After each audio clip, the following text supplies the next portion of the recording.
இதுபோலதான் வழி வழியே நமது இன பிள்ளைகள் வாழ்வார்கள் என்ற பெருமிதத்தில் விட்டுட்டார். ஆனால் வரலாறு தான் ஒவ்வொரு தேசியத்துக்கும் ஒவ்வொரு இனத்திற்கும் வழிகாட்டும், அதுதான் வழித்தரம் என்று அறியாது விட்டு போயிட்டார்.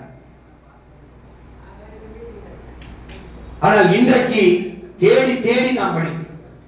அப்போது என்னுயிர் தலைவன் என்று சொன்னது நமக்கென்று வரலாறு இல்லை. ஆனால் ஒரு இனம் தன் விடுதலைக்கு போராடி செத்தது என்ற வரலாறாவது நமக்கு வரட்டும் என்று என்னிடத்திலே பதிவு செய்தார். அப்படி பார்க்கிற போது நமது பாட்டனார் வேல்ஸ் துறை எழுதின குறிப்பிலே பெரிய மருதின் இடத்திலே ஆரஞ்சு பழத்தை கொடுத்தார். ஒரு ஆரஞ்சு பழத்தை பரிசாக கொடுத்தார். உலகத்திலேயே அப்படி சுவையான ஆரஞ்சு பழத்தை சாப்பிட்டதில்லை. நான் தான் கேட்டேன், 200 ஆண்டுகளுக்கு முன்னாடி என் பாட்டன் உலகத்திலேயே சுவையான ஆரஞ்சு பழத்தை ஏற்றுமதி செஞ்சிருக்காரு.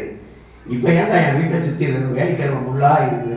வாரு பயத்தை பதில் வெறும் 250 50 50 கூட்டேன் பாட்டேன் தாத்தேன் அப்பேன். இந்த காலத்துக்குள்ள மாறிடுச்சு. வேளாண்மைக்கு அதிக முன்னுரிமை கொடுத்திருந்தார் நம்முடைய பாட்டங்கள் என்பதற்கு சான்று. எவனுக்கு ஐரோப்பிய ரத்தம் ஓடலையோ அவனெல்லாம் என்னோடு வாடா என்று அறைகோள் விடுத்து அழைக்கும் போது தன் படையில் இருந்த வீரர்களை தாண்டி மக்கள் அணியணியாக திரண்டார்கள்.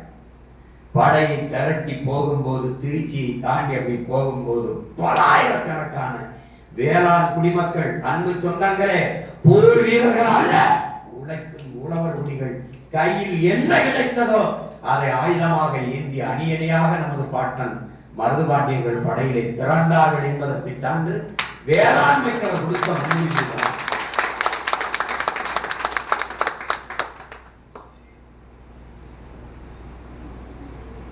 ஒரு வழியிலே மிக கொடுமையான வழி.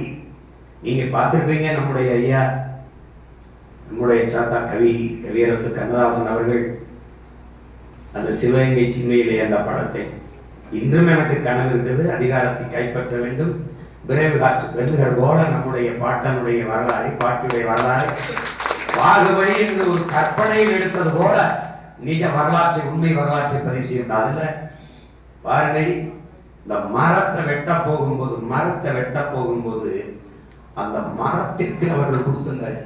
இந்த மரத்தை வெட்ட போகும்போது அந்த காட்சி வரும். மரத்தை வெட்டக்கூடாது என்று கட்டி பிடித்து அழுவார்கள். மாறு வேடத்தில் நமது பாட்டன்கள் இருவரும் நிற்பார்கள். ஏன் அந்த மரத்தை வெட்டக்கூடாது என்று. அது எங்கள் மன்னர்கள் பெரிய மருது சின்ன மருது என்று பெயரிட்டு வளர்த்து வந்த அந்த காட்சியை நெகிழாத அழாத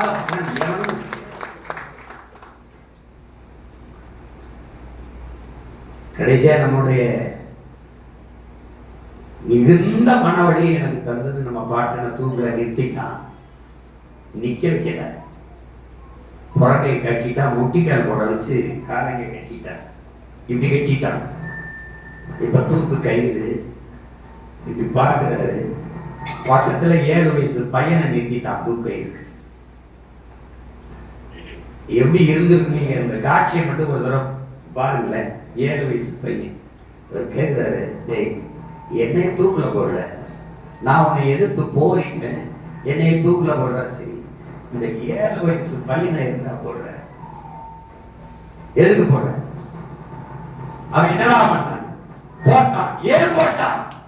இந்த 7 வயசு பையன், மருதுபாண்டியன் வாரிசு பரம்பரையில் வந்த ஒரு 7 வயசு பையனை உயிரோட விட்டு விட்டு போனால் அவன் எழுந்து வந்து மாமன்னர் மருதிருவரை தாண்டி வீரனாக இந்த நிலத்தில் வந்து போரிடுவான் என்ற அகத்தில் 7 வயசு பையனை கொண்டு.